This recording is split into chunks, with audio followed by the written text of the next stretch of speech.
नमस्कार दोस्तों, मैं मोहम्मद कैफ, आपका स्वागत है बी पॉजिटिव न्यूज़ पर। जैसे कि हम आपको बता दें कि बी पॉजिटिव न्यूज़ की टीम आज पहुंची है वार्ड नंबर 17 में। यहां से जो कांग्रेस पार्टी के समर्थित उम्मीदवार हैं कुलदीप सैनी, उसकी जनसभा को संबोधित करने के लिए पहुंचे हैं पूर्व मंत्री और थानेसर से विधायक अशोक अरोड़ा जी।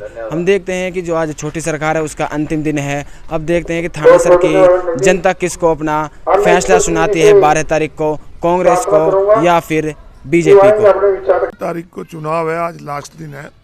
हमने सेक्टर 13 में लोगों से अपील की है कि हमारे जो उम्मीदवार है सुनीता नेहरा अध्यक्ष पद की और कुलदीप सैनी हमारा जो पार्षद का उम्मीदवार है, इसकी आप मदद करें। अच्छे लोग चुन के जाएंगे तो निश्चित रूप से शहर का विकास होगा। हमारे शहर ने 10 साल जो भ्रष्टाचार नगर परिषद का झेला, NDC को लेके, प्रॉपर्टी ID को लेके, फैमिली ID को लेके, इवन मृत्यु सर्टिफिकेट लेना पड़ा, उसके भी पैसे देने पड़े। इसके लिए छुटकारा चाहने के लिए आप हमारे उम्मीदवार की मदद करें। आज आपसे आपके वार्ड के प्रत्याशी भाई कुलदीप सैनी के लिए और हमारी नगर परिषद की अध्यक्ष पद की उम्मीदवार बहन सुनीता नेहरा के लिए आपका सहयोग व समर्थन मांगने आया हूं। हम नमन करते हैं संविधान के निर्माता बाबा साहब भीमराव अंबेडकर को कि जिन्होंने संविधान में हमें वोट का अधिकार दिया। देश की आजादी से पहले वोट का अधिकार कुछ बड़े लोगों को हुआ करता था, बहुत बड़े बड़े जागीरदारों को, जेलदारों को, सरमाएदारों को।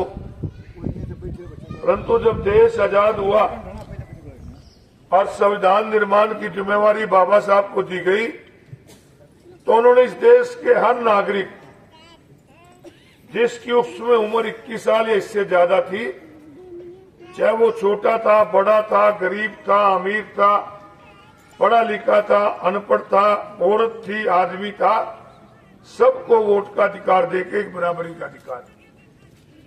आज इस देश के सबसे अमीर आदमी अडानी सेठ की वोट की कीमत और आप और हमारी सबकी वोट की कीमत बराबर है। ये खूबसूरती है इस देश के संविधान की। इसीलिए आज जो भी नुमाइंदा चुना जाता है वो आपकी वोट के साथ चुना जाता है, और जो वोट से आपकी चुना जाता है वो आपके प्रति जवाबदेही होता है। पहले होती थी रजवाड़ाशाही। रजवाड़ाशाही में राजा वही बनता था जो रानी के पेट से पैदा होता था।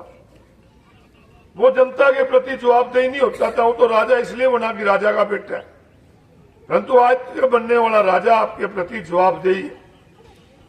पिछले 10 साल से आपने नगर परिषद के अंदर जो भ्रष्टाचार झेला, मेरे ख्याल ऐसा एक भी व्यक्ति नहीं, चाहे वो बीजेपी का कार्यकर्ता ही क्यों ना हो, कि अगर उसका कोई काम नगर परिषद में पड़ा वो बगैर पैसे करवा के आया। प्रॉपर्टी ID गलत तो एजेंसी की वजह से हुई। मेरा मकान किसी दूसरे के नाम चढ़ा दिया और मैं ठीक कराने के लिए गया तो नगर परिषद वाले कहते थे कि पोर्टल बंद हो गया, और सामने दलाल बैठे थे, मोबाइल में काट के दे देते थे 500 रुपए में प्रॉपर्टी ID को। NDC लेने कोई भाई गया हो 25 से 50 हजार रुपए से कम लेके नहीं आया। और ये मैं भी नहीं कहता, उस समय के विधायक थे सुभाष सुधा, जो मंत्री भी थे उस महकमे के, वो स्वयं गए नगर परिषद के अंदर और यही प्रॉब्लम लोगों ने उनको बताई कि यहां पर पैसा लिया जाता है।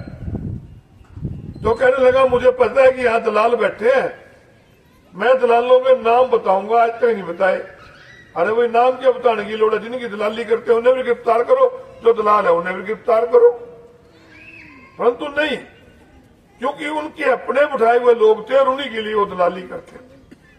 लगातार इवन डेथ सर्टिफिकेट लेने के लिए पैसे गए। मैं सेक्टर 3 में गया हुआ था। सेक्टर 3 के मुझे कहने लगे लोग कि बच्चों ने बाहर जाना था, बच्चों की शादी रजिस्टर्ड कराई हुई थी, उनकी टिकट, उनका सर्टिफिकेट चाहिए था मैरिज का, 3 महीने लटका के रखा आखिर जब फ्लाइट का टाइम आया हमने पैसे देकर करवाना पड़ा। ये हालात इस नगर परिषद के अंदर हुए। आज आपके बीच में आके कहते हैं कि ट्रिपल इंजन सरकार बना दो, आपके काम होंगे। ट्रिपल इंजन तो चल ही नहीं रही। 10 साल से ऊपर भी इनकी, स्टेट में भी इनकी, नगर परिषद में इनकी, और नगर परिषद में तो 20 साल से इनकी चल रही। नगर परिषद में सुभाषुदा की वाइफ भी 20 साल से नगर परिषद की अध्यक्ष है। 3 टर्म से है, 4थी टर्म इसलिए होगी कि 9 साल बाद चुनाव करा दिए। अगर ट्रिपल इंजन सरकार कहते हैं बना दो, तो 10 साल से जो दिक्कतें आई हैं उसकी जिम्मेवारी भी लो। ये जिम्मेवारी भी लो कि जिस गऊ को हम माता कहते हैं, आज वो गऊ बगैर चारे की वजह से आज वो गौएं आपके बीच में प्लास्टिक खा के मर रही। और केवल आप नहीं मर रही, लोगों को भी मार रही। रोजाना एक्सीडेंट होते हैं गौवंश की वजह से। एक शास्त्री नगर के अंदर एक गऊ तो एक हमारी बहन को नोच नोच के खा गया। आपने वीडियो देखा होगा। तो उसका जिम्मेवारी किसकी है? आज हमारे कुत्ते बच्चों को काट लेते हैं, औरतें डर के मारे घर से बाहर नहीं निकलती। यही अपील है कि आने वाली 2 मार्च को साइकिल के सामने का बटन दबाकर अपने भाई के हाथों को मजबूत करें और सेवा करने का मौका दें। पहले जो गलती जो भी पार्षद यहां से रहे हैं, उनकी जो भी गलती रही है वो गलती तो दोहराने का काम नहीं करेंगे। जो आप मुझे सेवा का मौका देंगे, मैं आपके बीच में एक सेवादार बनके आपका काम करने का काम करूंगा। और कोई भी गलती दोबारा ऐसी यहां से नहीं होगी। जो सुंदरपुर की चर्चा एक सुनी जाती है कि भाई सुंदरपुर से पहले भी एक पार्षद चुन के गया था, लेकिन वो दोबारा अपनी शक्ल दिखाने कभी नहीं आया। ऐसी मैं तो आपको यही विश्वास दिलाता हूं कि ऐसी गलती नहीं होगी और सबको साथ लेकर चलेंगे। जो भी वार्ड का जो भी कोई काम होगा, सब बड़े बुजुर्गों के आशीर्वाद से सबको साथ लेके वार्ड काम करने का काम करेंगे और कमेटी में पूरी आवाज उठाने का आपका काम करेंगे।